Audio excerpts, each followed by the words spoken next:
buy this home and you can get a 2.75% interest rate. Does it sound like a scam? Well, it's not. It's perfectly legal. It's a VA loan assumption, but there's a lot to unpack about it, a lot you should know as a buyer and a seller. So stay tuned. So why would you want to do a loan assumption in the first place? This buyer bought this house for $450,000 2 years ago for 2.75%.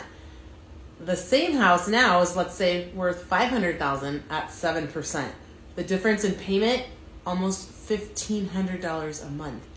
Ouch. So let's unpack this, shall we? One of the first questions I always get on this is, do I have to be a veteran to assume a VA loan? And surprisingly, the answer is no. So if I'm a buyer, can I do a loan assumption on any old house? Well, not necessarily, because it depends on the servicing lender. They're the ones in charge of this whole deal. The VA allows assumptions, but it's the servicing lender, the lender to whom the seller is making their payments, that calls the shots. It's their underwriting and their guidelines. And sometimes that can take months to figure out. Now, what if the seller only owes $450,000 on their loan, but the buyer's buying the house for $500,000?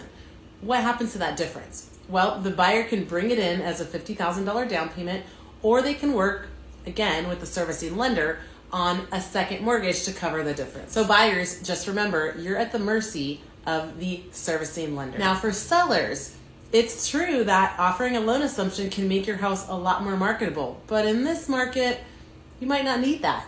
And there are some big risks and dangers to it.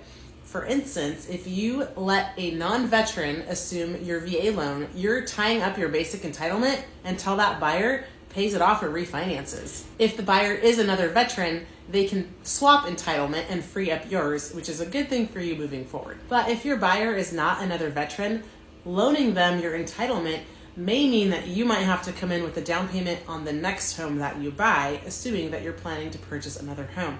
As a seller, before you even list your home, make sure you call me so we can go over your numbers so you know exactly what you're getting into on your next purchase. Danger alert!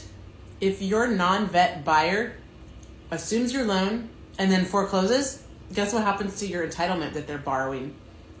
It doesn't come back unless they or you pay that back to the VA. I mean, that's tens of thousands of dollars, sometimes hundreds of thousands of dollars.